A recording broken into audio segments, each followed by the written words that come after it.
X107.5, that's Kings of Leon, Sex on Fire. My name is Ross Mahoney, and as promised, it's been a little bit late, but you showed up, and I appreciate it. Yes. We got a very special guest DJ in the studio today.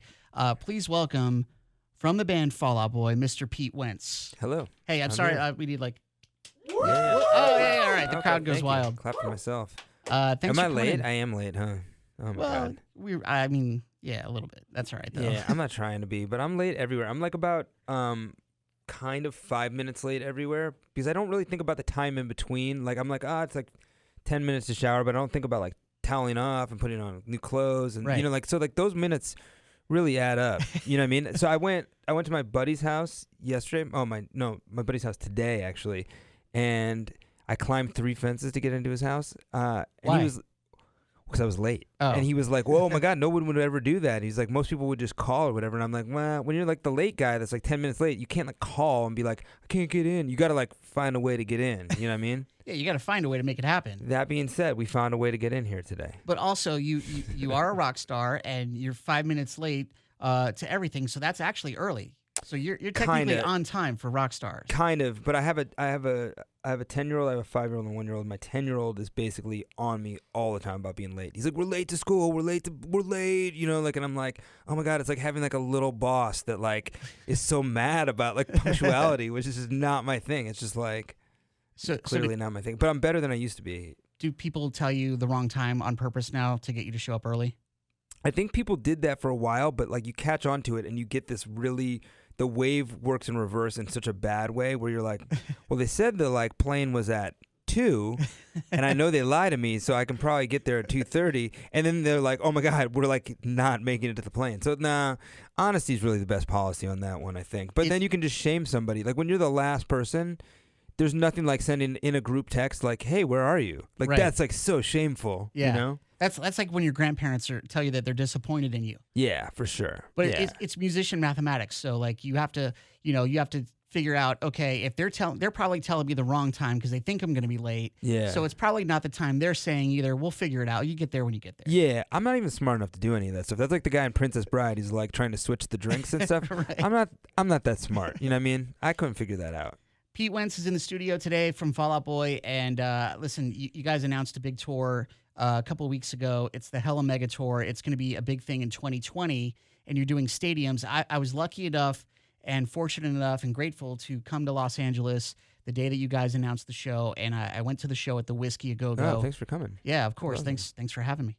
But it's incredible, first of all, to have 3 bands like Fall Out Boy, Weezer, and Green Day play the Whiskey A Go Go, which holds 400 people, 300, something like that. Yeah. And the place is just climbing with celebrities and stuff. And watch you guys do almost a full set was pretty incredible. Yeah, for sure. The one thing that struck me as a little strange though is Wyclef was there. Oh yeah, he was. Yeah, but he didn't jump up and do the song with you guys. I always feel like so weird when you have somebody who comes like, because we have friends that come to shows sometimes, like Brendan from Panic will come to a show sometimes or whatever. And I always feel so weird being like, come up and like do the song with, like whatever. Right. Like, I'm like, I don't know. Is this guy, like, he's probably here just enjoying it. Like Wyclef, I think does a little bit of like a study in the way music, like it all goes down. Like, I think he was there and he was kind of like experiencing and like kind of watching how it all went down and how the song went off. And we actually hadn't even rehearsed the song yet. We rehearsed the song the next day. We just like hung out that night. We rehearsed the song the next day to play it on Jimmy Kimmel, because we did talk about doing it, and then we were kind of like, the first time we play the song, if we play it and it's like a train wreck, that'll be a bum out. Right. But at the same time, like if it's a train wreck, it's kind of great. It's rock and roll. Yeah. All right, so let's talk about the song really quick. Because it's from a forthcoming compilation album. I don't like to say greatest hits because artists always get a little weird. Yeah, it's weird. It's like a compilation thing. It's like when you go into a restaurant for the first time and you're like, what's a popular dish here? And then they're like, yeah, just get the get the sampler plate because it's got like chicken fingers and like all the other garbage that people want from here. So it's like a sampler plate. So we've got the Fall Out Boy sampler plate, Believers Never Die, Volume 2. Yes. That's coming out in November, January, March. November. Sometime. But this is where you can find this song. How did you guys hook up with Wyclef for this song? I'm a big fan of Wyclef. Like, not just the stuff that he did solo and stuff that he did with the Fugees. I think that he has an really interesting sense of melody, and I'm a fan of his production. And for our band, I think we sit in a weird space, because I think that like lots of times people are like, it's too weird and it's too pop and it's too rock and it's too heavy and it's not heavy enough. Like, we kind of get that everywhere. We're like the other bears in Goldilocks story. We're like the like too hot and too lumpy and whatever, like whatever, which is great. It's fine because it's like a little bit just being an outsider, but at the same time, so the song that we're always in search of is like Hey Ya. Like that is the song to me, and I think to the band, is because it's like it's a weird song. It feels from like a different era. Like it feels like a throwback, but at the same time like a future leaning song, and like, is it like, what kind of song is it? And so like that's what that's like the holy grail. That's the like, Sure. Like you roll under the sliding stone door and you grab the Indiana Jones hat in search of that. And so that's what this song is an attempt at. And that's basically like, we talked to Wyclef about doing kind of like a ska tempo song.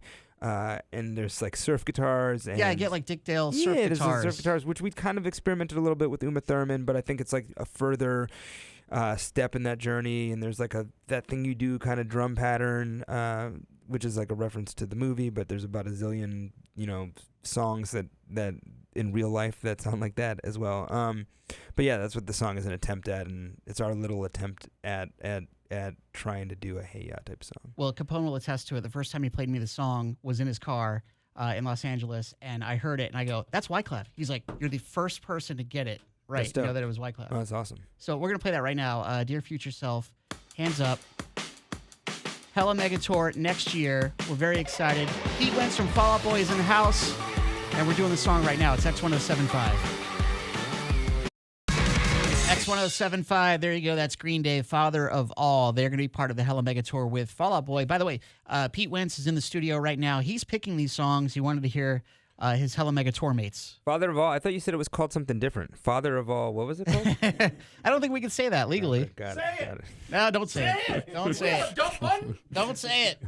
Don't say it this time. We'll say it off the air. So you guys are going out. We've been giving away tickets to the Dodger Stadium show, which is going to be July 25th.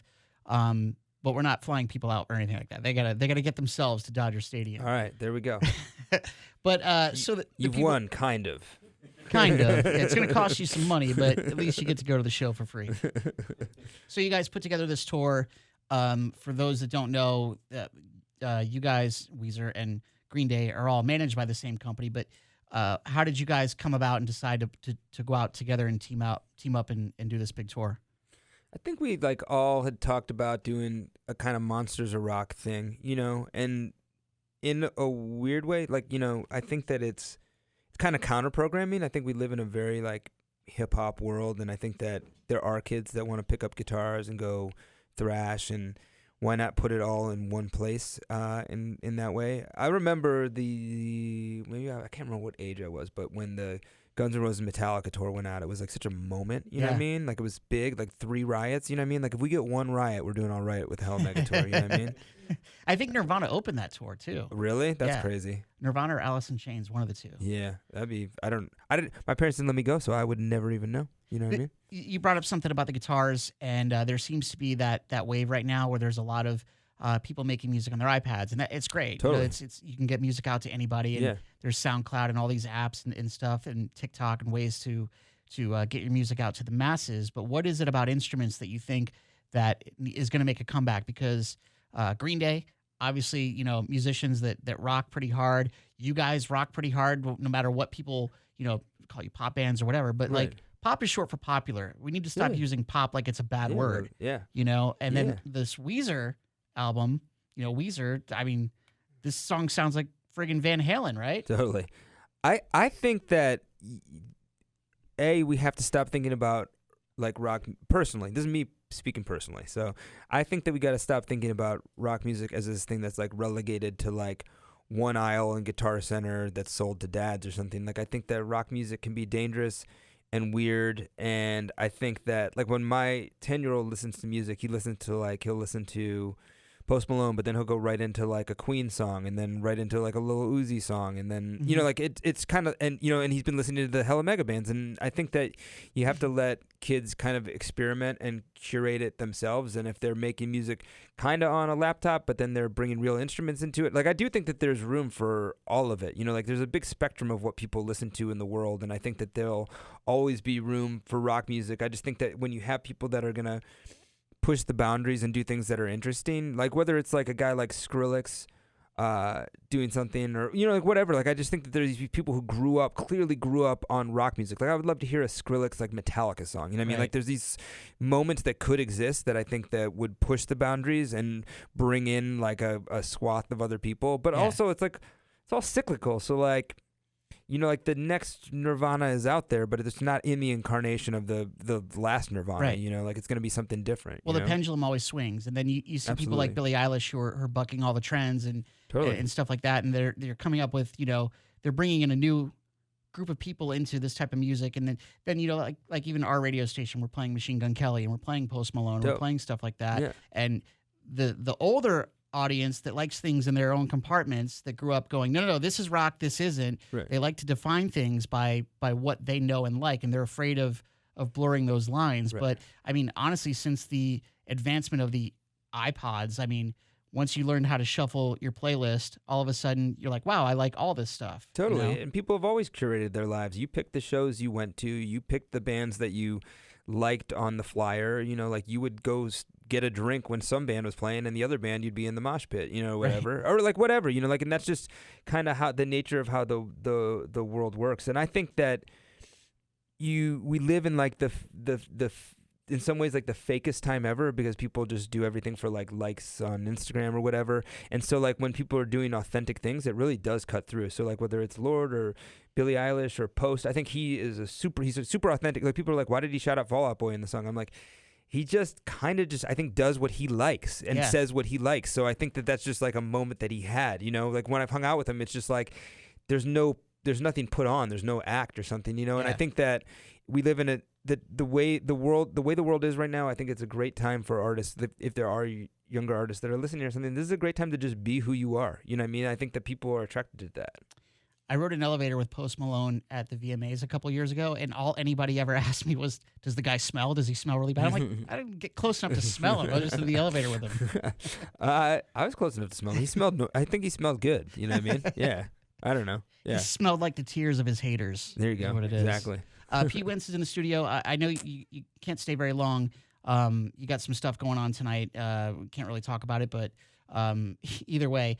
That made it sound so top secret. It is. Listen, this is very tight. I didn't promote that you were coming. I said that I had a special guest, but I didn't say who. I'm sitting here. I'm watching my fantasy football team hopefully, you know, ride to a righteous victory. Yeah, we got the Seahawks-Rams game on in the studio. Pete Wentz is hanging out. I do want to play the Weezer song, and then we'll play a couple more quick songs that you like, and we'll get you on your way. But thank you for coming by. We really appreciate it. This is a cool thing, you know? Cool. Thanks for having me. All right, so Van Weezer is the name of the new Weezer album that'll be out next summer, just in time for the Hella Mega Tour, and challenging Van Halen in this, a little bit like Panama. This one's called End of the Game. They're going to be on the Hella Mega Tour. Pete Wentz from Fall Out Boy hanging out. It's X107.5. All right, KXTE FM HD1 Pahrump, Las Vegas. We are X107.5 live in the studio with Pete Wentz from Fall Out Boy. He's hanging out, and he's been picking the songs today for the last bit. And you did all your Hella Mega Tour mates. You did, well, your band, and then you did some Green Day, and then Weezer. But you got some other stuff coming up. Yeah, that Weezer song's a banger, right? It's guitar-y, right? Yeah, River said he recorded. They recorded 100 guitars. 100 guitars? It's pretty wild. That's crazy. I feel like that's absolutely true when you hang out with Rivers. Like, he's not going to tell you 100 guitars if it was like 65. It's like 100 guitars. I don't know Rivers personally. I don't pretend to know Rivers. I've been lucky enough to meet him a couple times, but like his creativity blows me away. The amount of songs that he actually writes and his ratio of like songs that are actual hits, 25 years in he's prolific, career. Yeah, prolific. Yeah, it's pretty wild. Yeah, very cool. Like his ratio is just like astounding. Totally. These songs like stick around, and they got a lot of stuff, like obviously Africa, the Toto cover.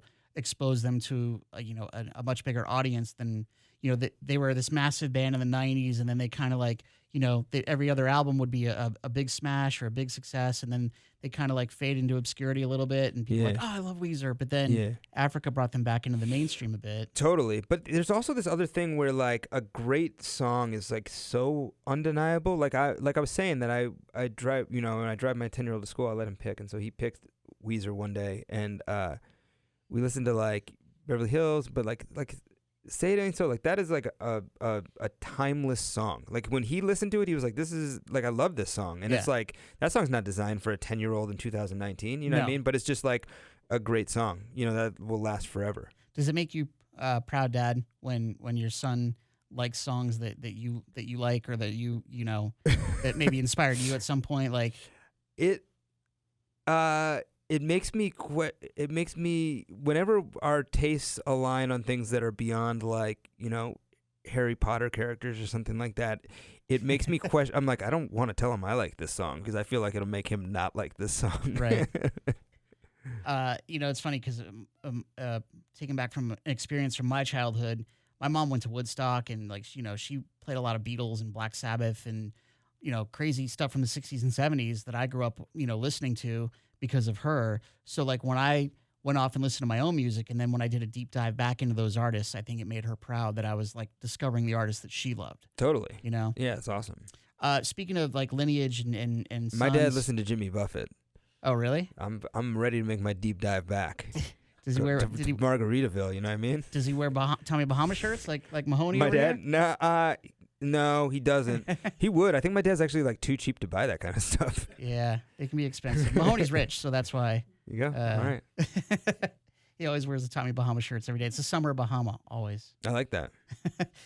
Speaking of lineage, so this next artist that you want to play is Ultra Q, and that's Jacob Armstrong, right? Billy Joe's son? Yeah, and so I'm friends with Joey, who is his other son, who's in Swimmers, and he's got this just great sense of, like in the music industry, we'll put it in air quotes, there's like so many like BSers.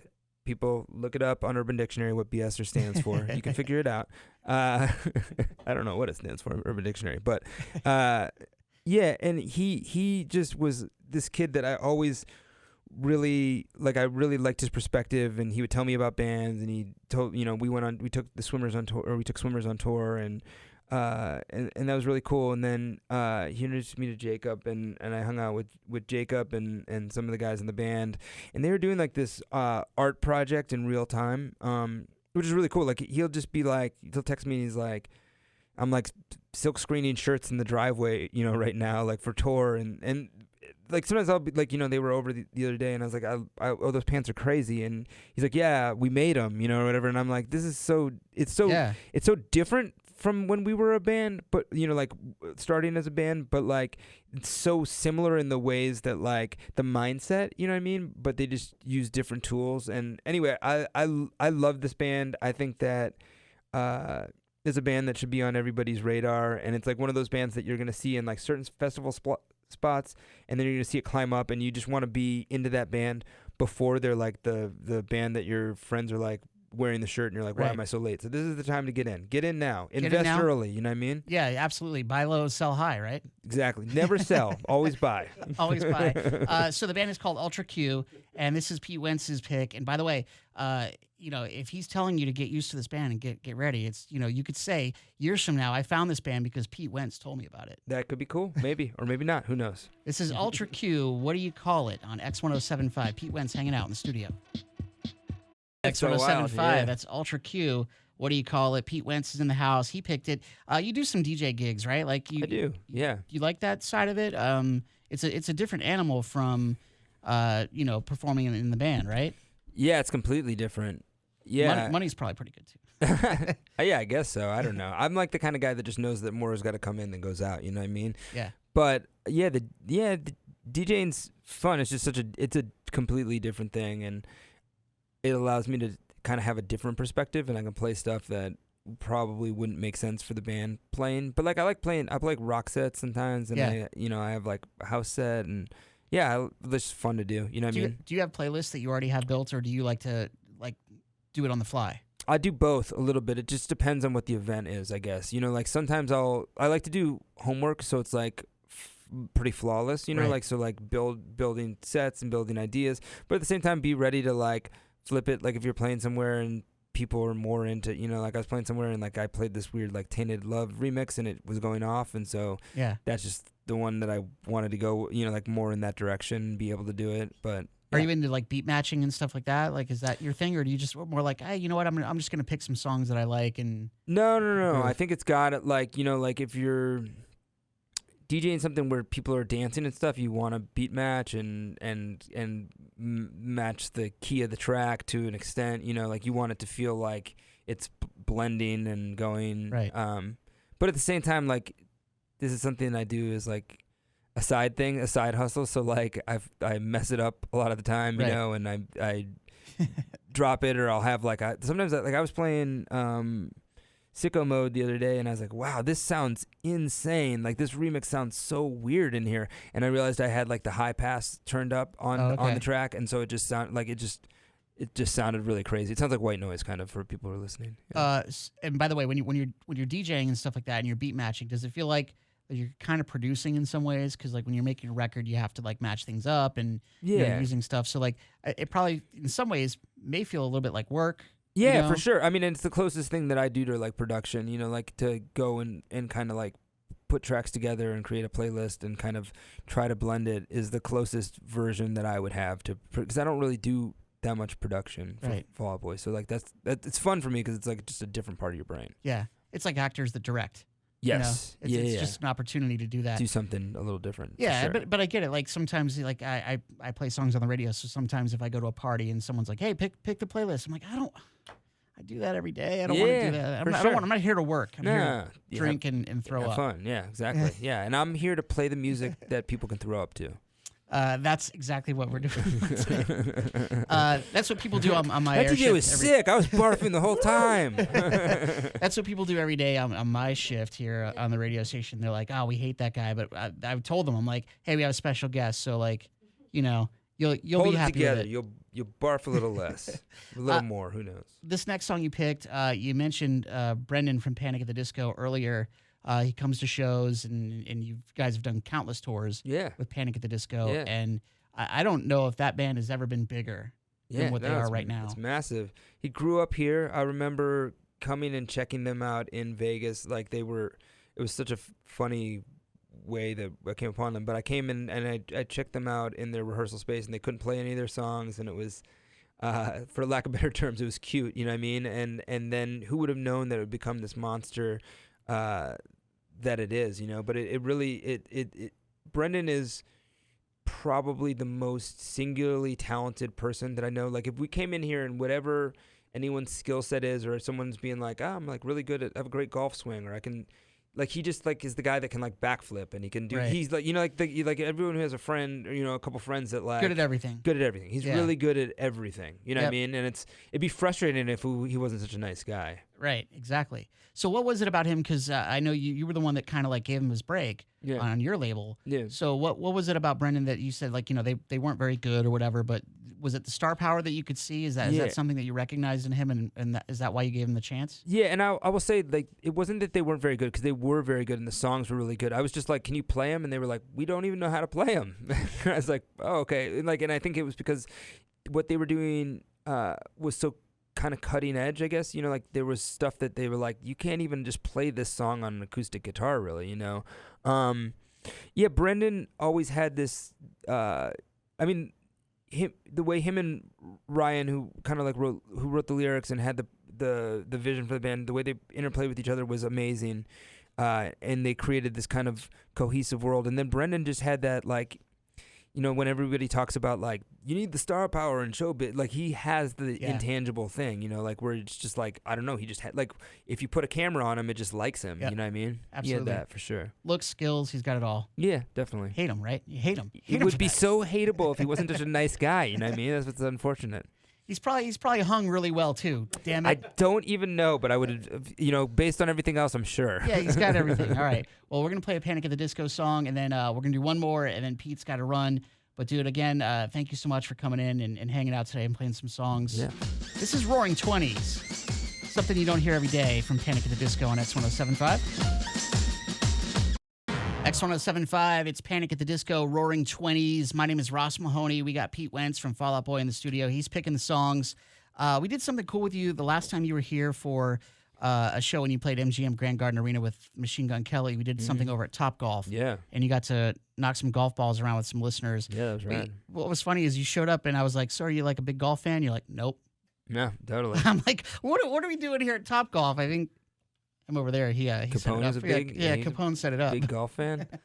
Since then, I've been taking lessons because I want to be good. I want to show up and people are like, "Oh my God, this guy's like the Justin Timberlake of Fall Out Boy." He's the Brendan Urie of Fall Out Boy. Yeah. Well, yeah. I mean, yeah. Neither one's a good reference. No, neither one works really. But yeah, that's fine. Pete, again, thanks so much for doing this today. I know you got to run. I have to be 5 minutes late somewhere right now. That's true. You have to be 5 minutes late. People will wait for you. That's the thing. They don't wait for me. I'm not a rock star. They wait for you. They don't really, though. You know, I mean, begrudgingly. Right.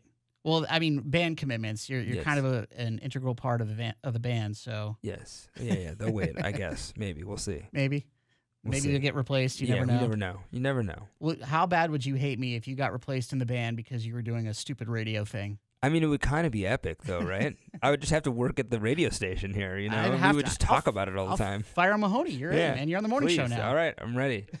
We'll let your son pick all the songs. Please, yeah. I think that might be a problem for us, but if we could try it.